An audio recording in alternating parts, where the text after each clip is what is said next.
Good evening. I thought I'd have a chat about buyer remorse.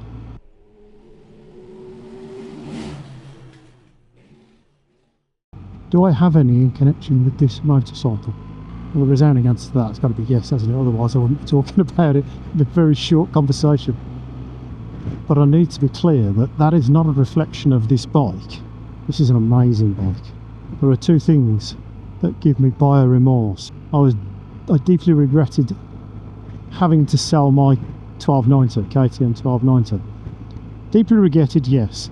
Had to sell it? No, I didn't have to sell it. But I think, as I've explained before, KTM's current situation and the potential for there to be a lack of availability of parts and the general unreliability of KTM's. The point I'm trying to get to is that if I could go back now, if I could rewind the clock 2 months and not sell the KTM and not sell the Transalp and not have this, would I take that option? Yes, 100%.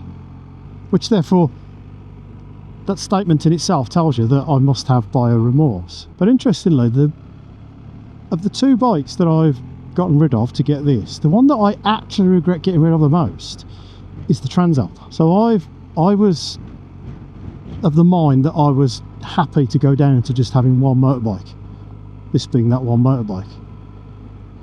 But actually, I miss having the two. Yeah, whatever, first world problems. If that's a problem for you folks, stop listening now. You know, this clearly isn't the video for you. If you want to tell me in the comments about how I don't need two bikes, or I don't need this, or I don't need that, this isn't the video for you. Although the 1290 and the Transalp, you'd look at them and go, well, they're both adventure bikes. One's a big adventure bike, one's a little adventure bike. They sort of served two different purposes. You could be in two completely different mindsets as to when you wanted to ride one or the other. I'd almost say the 1290 was my big trip touring bike. The Transalp was my popping out for a quick blast bike. And I didn't really appreciate the value of that until I've now only got one bike. But I think the other thing that plays into it as well is I feel like, I'm not going to talk about the numbers because they're personal to me. It doesn't really matter what the numbers are, but ultimately the value that I allowed my Transalp to go for on trading was too low. You know, I got bit by the shiny and the convenience of not having tyre kickers coming around. And I justified it by the fact that, well, it was going to have to come up for a service fairly soon. I've talked before about, even though it's a fairly basic bike, Honda servicing costs are astronomical. You know, and this was all this sort of silly mental man maths that I was doing to justify it. And I think it was a poor decision. I wish I'd kept the Transalp. I wish I have the money to do so. I could have just purchased this outright. I didn't need to trade the Transalp in order to buy this, and I wish I hadn't done that. And I think that's the thing that's bugging me the most. You pop to the shops bike. But interestingly, the other thing as well is that, and this, I'm interested in hearing else things like this, but this feels a bit silly, but it's honest. I'm just being honest right now. I rode it to Slovakia in 2023, and to my mind, that felt like quite an accomplishment, that did, on that bike. I mean, that bike was more than capable of doing it. People have done far longer trips on far more inappropriate motorcycles. I get it, you know, but challenges are personal. And for me, riding that bike 4,000 miles to Slovakia and back felt like quite an accomplishment. An accomplishment that, dare I say, I'm quite proud of.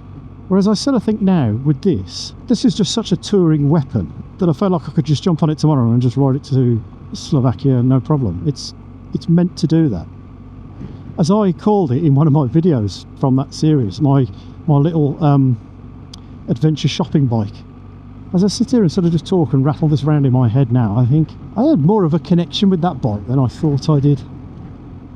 I think that bike the Transalp was a bit further under my skin than I thought it was.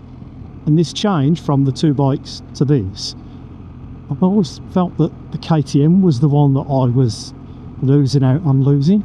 But whilst I do feel like that, I do think I've lost more by letting the Transalp go. Isn't that weird? Not to you, it's not. Not to you at all. It is to me though. It is to me. It's really weird. It seems really weird to me. Is that by a remorse? Has to be, doesn't it? If you regret a course of actions that ended in you purchasing something that you would happily reverse that purchase, that's by a remorse. Truly. But to be absolutely clear, am I unhappy with this bike? Christ no. Not at all. This is a cracking bike. Absolutely cracking bike.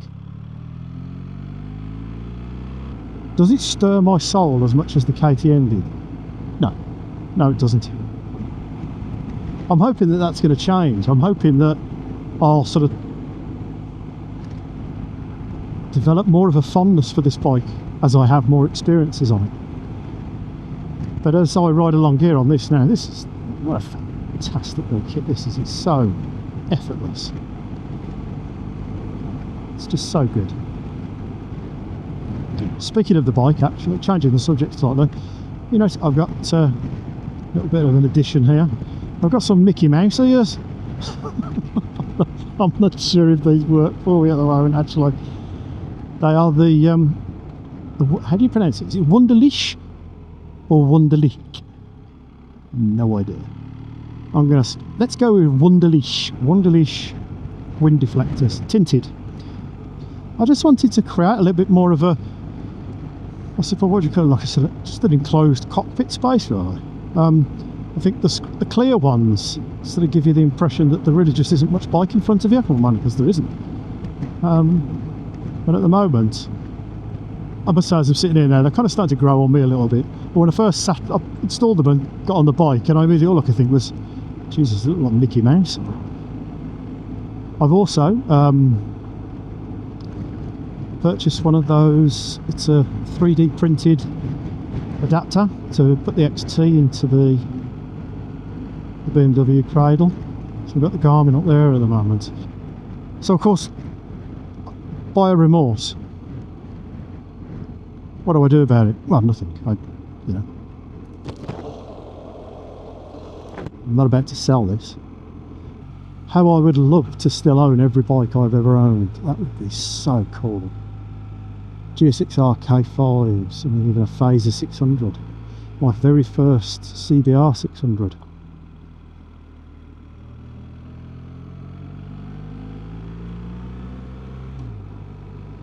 My GSX-R 1000 K2 race bike, and then into the KTMs. That's where my real fondness comes in. 1290 Super Duke R 2018, 1290 Super Duke GT 2020, 1290 Super Adventure S 2023. Can you see a pattern?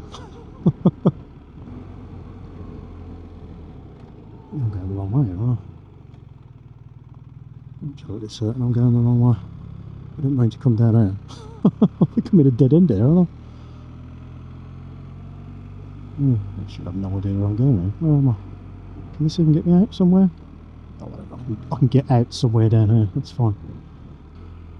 I'm waffling now, aren't I? I'm not really making any sense. I'm not making a point anymore. I'd be curious to know if anyone else has found themselves in this position where they've sold a bike, purchased a new bike, and they're perfectly happy with the new bike, yet they still have by a remorse. Or is this just me being me and overanalyzing? Sorry, I've just seen a McDonald's sign there and I need a wee, so I'm going to have to just cheekily drop in there. Yeah, it's torquey, mate, but it's not that torque. I put in fourth gear at 20 miles an hour. Should have bought the ISA version, shouldn't I?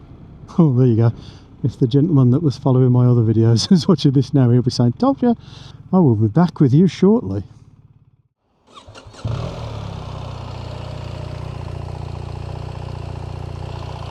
Okay then, ladies and gentlemen, I think I've suitably bored you all to death with my waffling. So I'm now going to head on home. Yeah, so there it is. My thoughts so far on my remorse. Yeah. Am I just jittery about the amount of money that I've actually spent on this single motorcycle? Possibly. But I've had more money tied up in the other two combined at any point in time, so I suppose when you haven't actually had a single outlay of one amount for one purchase, perhaps that softens the blow a little bit. I don't think so. I'm trying to justify it to myself really. If this is all, this sounds very negative, or it's of course it's going to sound negative, isn't it? But it's not meant to be. I've still got a fantastic motorcycle underneath me, and I'm still more than happy with that fantastic motorcycle. I'm just being honest, really. As I think I've already alluded, you know, I know that this kind of content can bring out the worst of the YouTube commenters, but do your worst. I don't know. I do these things so that I can look back on them in years to come and think, God, yeah, you know what, you were spot on about that. Yeah, your feelings and your assumptions were correct. Or I might look back on it and go, you donkey, what are you waffling on about? More often than not, it's the latter. Right, we are now coming up into Warwick. I'm going to be heading back on my usual favourite stretch of road, and I'm also going to be playing about with the suspension, I think, actually. I want to try see what it feels like of firming it up a bit in dynamic. Well, let's go full send on it. As I get more comfortable with the bike and I push on a little bit more, even in dynamic, you can sort of feel it's sitting down a little bit too much, and not sitting down too much, but you know, the attitude of the bike isn't quite stable enough to feel a bit more firmer. That's just a rather long and protracted way of just saying I just want the suspension to firm up a bit. Jesus.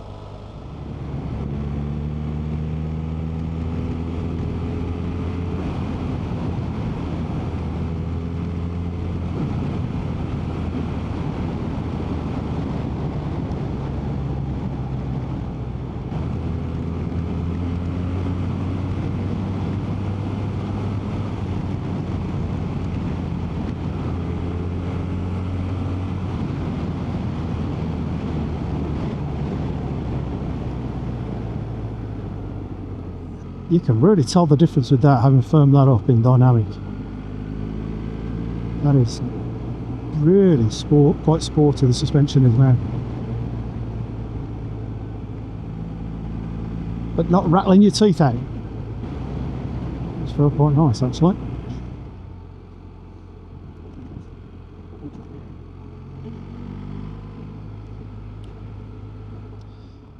Something that I hadn't mentioned was just how many miles I've done on this bike. We have now done 1,626, so I've done 1,100 miles in 3 weeks. I mean, I did 500 of those on the second day. I had a blast out to Skegness. I know how to take myself off to the most exotic of places. Yeah, for all the buyer remorse, which I'm not going to take it back, I will say though, this bike is a weapon. It's more than capable of holding its own on the quick stuff, but then it's still very, very GS when you're in no rush. How could that ever not be a good thing? See you soon. Bye for now.